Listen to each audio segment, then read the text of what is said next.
You're listening to Biz-Souls, the business podcast with an edge, hosted by me, Rona Lewis, and Jeffrey Hansler. Tune in for perspectives and discoveries about the changing world of business. It's time to connect to the heart, soul, and humor of how business gets done.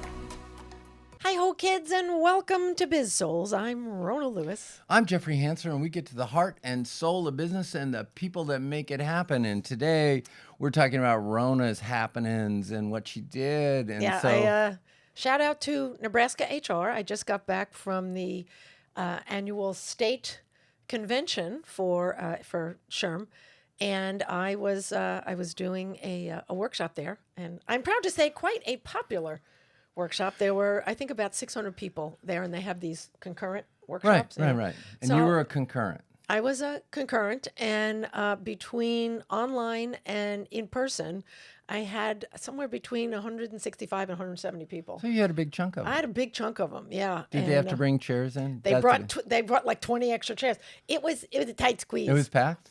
It was. Why weren't you on the main stage?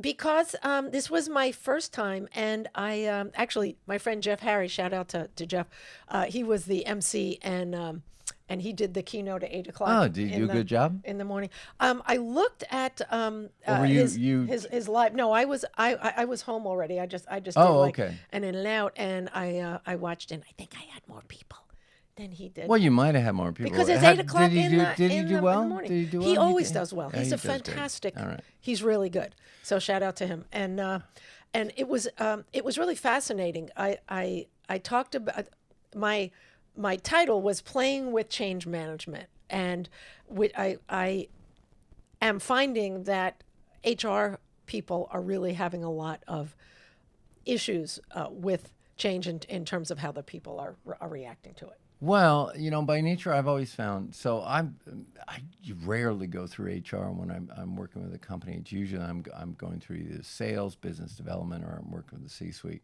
HR doesn't. Yes, they do. No. For me, I'm just being contrarian.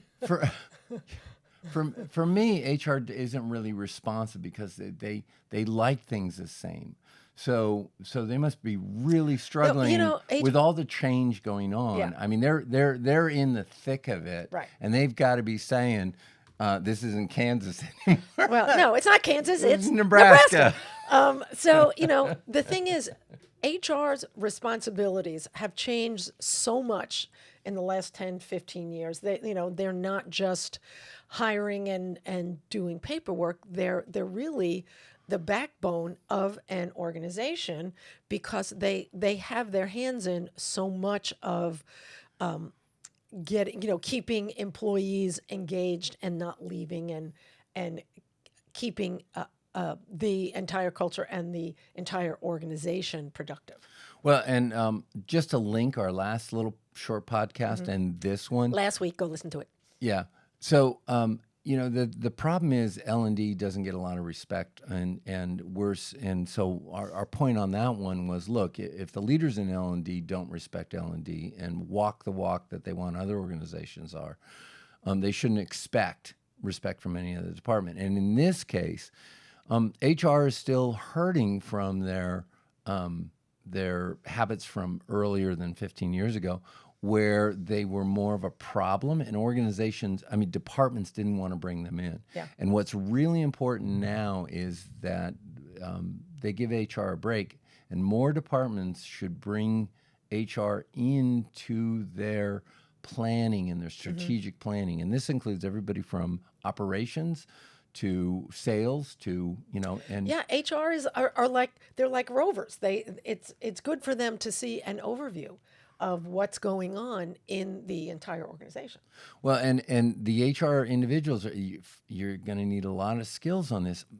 You're also going to need a mind shift that and that's right what now, we're working on. Right, and now they're afraid of change, and with what you're talking about, they're trying to find a way so they can be joyful about change. Yeah. Well, and it's a way of looking at it as opposed to just a top-down directive, which everyone's like, oh no, what's going to happen? To let's all go through this. Let's look at this as an adventure and not automatically assume gloom and doom. So, one of the questions, just in general. So we'll start with the two leadership questions. These are questions. These are questions that I was asked. They use this Hoover app, and you can ask questions before the event actually happens. So how can leadership communicate change in a way that builds trust, not fear? Yeah. Well, I used McKinsey's four-stage models, or the four areas of change management, and the first one was That's my Uncle Mackenzie. No. that's your son. No, it's McKinsey, rather. So the first The one, consulting company. That's what she was talking about. the first one is role modeling, and leaders have to be a role model. I don't care if it's the CEO or the head of HR, and it's the best way to do it is through attitude. Play isn't just a thing to do. It's also an attitude of, open-mindedness and being able to attune to your people. And when you play, there's no hierarchy. And it's really the leader saying, hey, I'm going through this too. Let's go through this together. And that takes the stigma off it's a top-down change. It makes it a flatter organization. Okay, so I'm going to throw this at you. Go ahead. So when I'm putting together a group and I've got a meeting going, I'm in business mode. And let's say I'm the CEO of it. I'm in business mode on it. And I was just watching this little clip that somebody did. And they was talking about, you got to get people to loosen up and play. And they showed them all dancing at their chairs and stuff. And people are just doing this. And they just look stupid. Well, and that is, look, there is play for play's sake. That's just to get the bodies warmed up. There is something called purposeful play. If you've listened to this podcast and all, that's really what I do is purposeful and attuned play. And purposeful play, there's a method to the madness. There's a reason for the riot, and it's doing a certain, I call them playtivities, for a certain reason at a certain time. So that's the difference.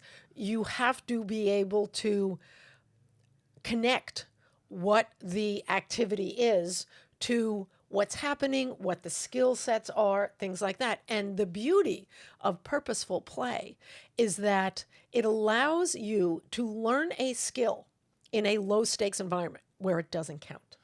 So I'm the CEO, let's say, and I've done all this, and I'm coming to you with this attitude that I just expressed.